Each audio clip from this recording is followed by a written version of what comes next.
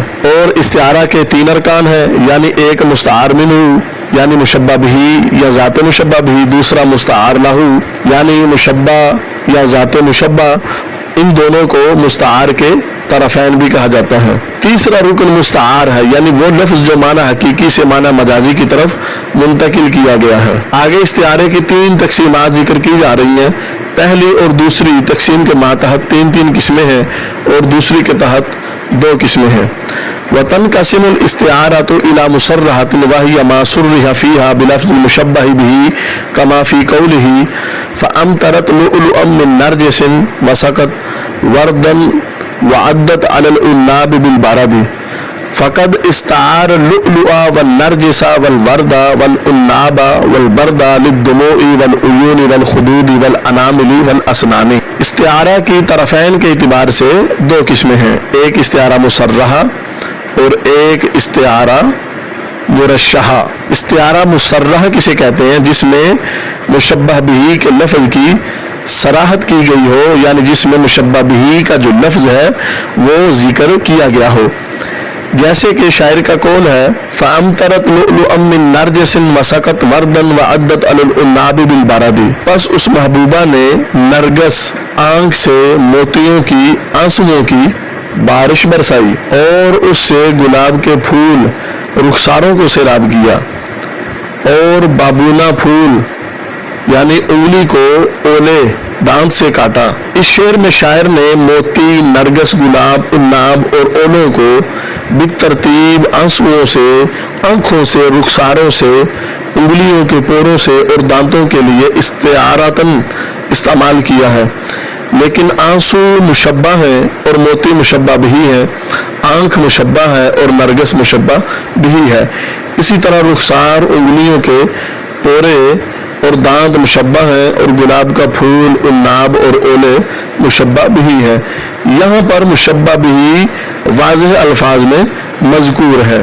شاعر نے اپنی محبوبہ کی آنکھوں سے نکل کر اس کے رخساروں پر گرنے والے آنسوؤں اور افسوس اور تعجب کے ساتھ اپنے اگلے دانتوں میں انگلیوں کے پوروں کو دبانے کی کیفیت کو چند مختلف الفاظ کا استعمال کر کے تشبیہ دے کر منظر کشی کی ہے کہ اس کی آنکھ نرگس کے پھول کی طرح ہے، جس سے آبدار موتیوں کی طرح آنسوؤں کے قطرے نکل کر ضائع نہیں ہو گئے، بلکہ اس کے قریب اور تھوڑا سا نیچے کی سمت میں موجود گلاب کے پھول کی طرح خوبصورت رخساروں کو سیراب کیا ہے، اور عناب کے سرخ پھل کی طرح مہندی لگے ہوئے انگلیوں کے پوروں کو اولوں کی طرح سفید اور چمکدار نیچے کے اگلے دانتوں کے درمیان رکھ کر دبایا ہے۔ تو اس شعر میں دموع، عیون، خدود، انامل اور اسنان کے لیے لؤلؤ، نرگس، ورد، عناب اور برد کو مستعار لیا ہے۔ پہلی 5 اشیاء کو مشبہ یعنی مستعار لہو، پھر بعد میں آنے والی 5 اشیاء کو مشبہ بہی یعنی مستعار منہ بنایا گیا ہے۔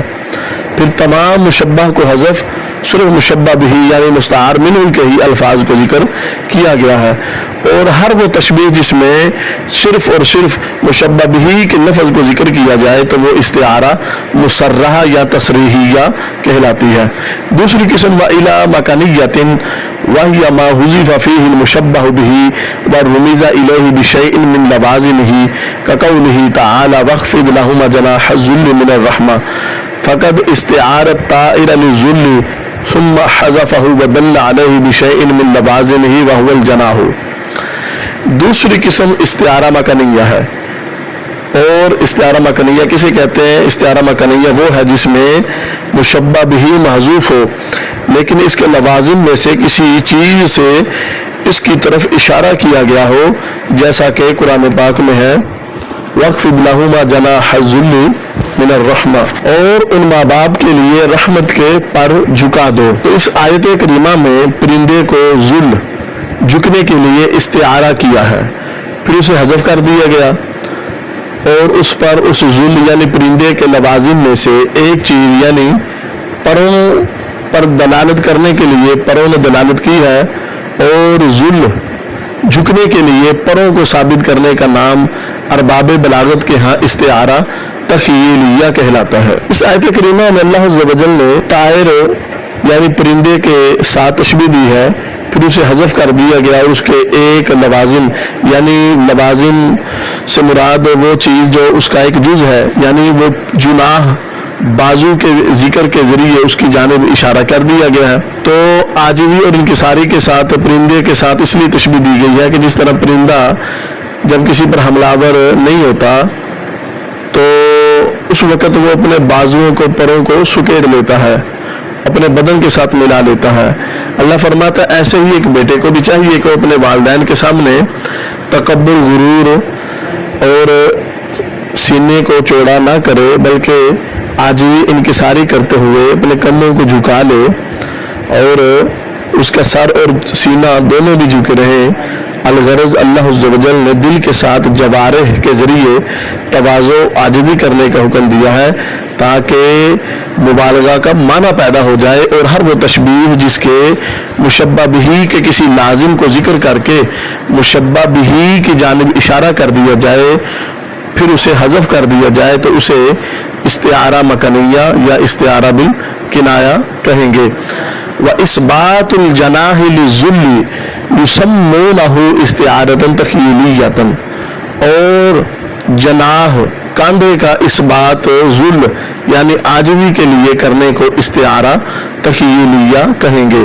جب ایک شے کو خیالی اور وہمی اعتبار سے کسی دوسری شے کے ساتھ تشبیہ دی جائے اور پھر اس مشبہ کے لیے مشبہ بہی کے لازم کو ثابت کیا جائے تو اس طرح ایک چیز کو دوسری چیز کے ساتھ تشبیہ دینے کو استعارہ مکنیہ کہیں گے، اور مشبہ بہی کے لازم کو مشبہ کے ساتھ ثابت کرنے کو استعارہ تخیلیہ کہیں گے۔ تو خلاصہ یہ ہوا کہ استعارہ تخیلیہ اس استعارہ کو کہا جاتا ہے جس میں کوئی لفظ کسی خیالی اور وہمی حقیقت پر دلالت کرے۔ وتنقسم الاستعارۃ الی اصلیۃ وہی ما کان فیہا المستعار اسما غیر مشتق کاستعارۃ الظلام للظلال والنور للہدی۔ استعارہ اصلیہ وہ استعارہ ہے جس میں مستعار اس میں غیر مشتق ہو، جیسے لفظ ظلام مستعار ہے ظلال کے لیے، اور لفظ نور یہ مستعار ہے ہدن یعنی ہدایت کے لیے۔ دوسری قسم وَإِلَى تَبْعِيَّةٍ وَهِيَ مَا كَانَ فِيهَا الْمُسْتَعَارُ فِعْلًا أَوْ حَرْفًا أَوْ اسْمًا مشتقا نحو فلان راكب كتفي غريمه أي لازمه ملازمة شديدة، وقوله تعالى أولئك على هدى من ربهم أي تمكنوا من الحصول على الهداية التامة، ونحو قوله ولئن نطقت بشكر برك مفصحا فلسان حالي بالشكاية أنطق أي أدل، ونحو أزقته لباس الموت أي ألبسته إياه۔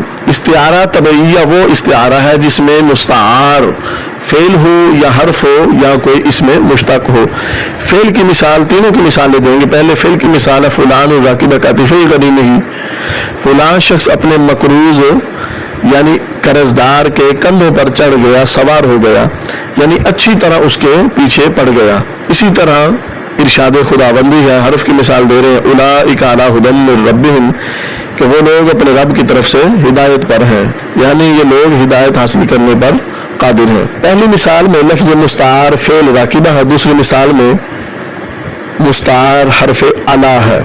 اس میں مشتق کی مثال والا ان نطقت بشکر برک مفصحا، قسم بخدا اگر میں تیرے احسان کا شکریہ اپنی زبان سے صاف صاف کر کے بیان کروں، فلسان حالی بالشکایت انطق، تو میری زبان حال اس سے بھی زیادہ شکایت کرنے والی ہے۔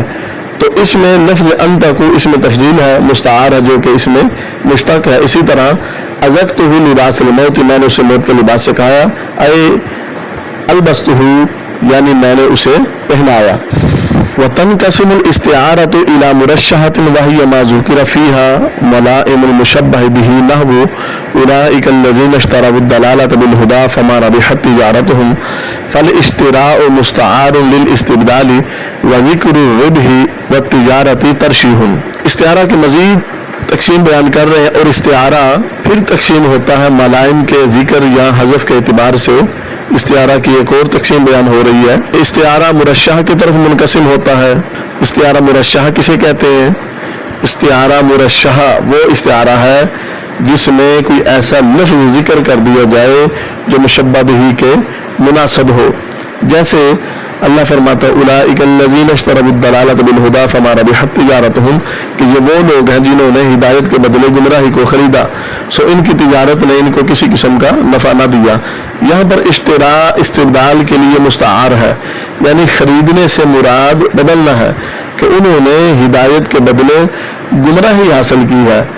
اور ربح نفع تجارت کا ذکر ترشیح ہے، کیونکہ نفع اور تجارت یہ خریدنے کے مناسبات میں سے ہے، یعنی تجارت کا حصہ ہے۔ جب تجارت کو بندہ کرتا ہے تو اس میں کوئی شے خریدی بھی جاتی ہے، بیچی بھی جاتی ہے، نفع بھی ہوتا ہے، نقصان بھی ہوتا ہے۔ تو اس آیت کریمہ میں ایثار الباطل علی الحق کو اشتراء کے ساتھ تشبیہ دی ہے، یعنی جس طرح تجارت میں نسبتاً غیر مرغوب شے کا مرغوب شے کے تبادلہ کیا جاتا ہے، اسی طرح ان لوگوں نے بھی ہدایت کے بدلے گمراہی کو اختیار کیا ہے۔ وَإِلَى مُجَرَّدَةٍ وَهِيَ الَّتِي ذُكِرَ فِيهَا مَلَائِمُ الْمُشَبَّهِ نَحْوُ فَأَذَاقَهَا اللَّهُ لِبَاسَ الْجُوعِ وَالْخَوْفِ وَاسْتُعِيرَ اللِّبَاسُ لِمَا غَشِيَ الْإِنسَانَ عِندَ الْجُوعِ وَالْخَوْفِ وَالْإِذَاقَةُ تَجْرِيدٌ لِذَلِكَ۔ استعارہ مجردہ وہ استعارہ ہے جس میں مشبہ کے مناسبات ذکر کیے جائیں، جیسا کہ اللہ عز و جل فرماتا ہے کہ اس بستی والوں کو بھوک اور خوف کا لباس چکھایا۔ اللہ عز و جل نے اس بستی والوں کو بھوک اور خوف کا لباس چکھایا یعنی پہنایا، تو اس میں اس مثال میں لباس بھوک اور ڈر وغیرہ کے وقت چھا جانے والی مصیبتوں کے لیے مستعار ہے، اور اذاق چکھانا اس استعارہ کے لیے تجرید کہلاتا ہے، کیونکہ یہ اطلاق اور تجرید سے خالی ہوتا ہے۔ وَإِلَى مُطْلَقَةٍ وَهِيَ الَّتِي لَمْ يُذْكَرْ مَعَهَا مَلَائِمُ اللَّهِ يَنْقُضُونَ عَهْدَ اللَّهِ، وہ اللہ تعالیٰ کے وعدے کو توڑتے ہیں۔ استعارہ مطلقہ وہ استعارہ ہے جس کے ساتھ مناسبات کا ذکر نہ ہو، یعنی وہ استعارہ ہے جس کے ساتھ کوئی بھی ملائم اور مناسبات مذکور نہ ہو، نہ مشبہ بہ کا اور نہ مشبہ کا، جیسے ینقضون عہد اللہ، وہ اللہ کے وعدے کو توڑتے ہیں۔ تو یہاں پر اللہ تعالیٰ کے وعدے کے لیے توڑنا استعارہ ہے، لیکن اس کا کوئی مناسب مذکور نہیں ہے۔ تو یہاں پر ابطال عہد یعنی وعدہ کو توڑنے کو رسی کے دھاگوں کے ساتھ کھولنے اور ان کی شرازہ بندی یعنی باندھنے کے ساتھ تشبیہ دی گئی ہے، کہ جس طرح رسی کے دھاگوں کو علیحدہ علیحدہ کیا جاتا ہے۔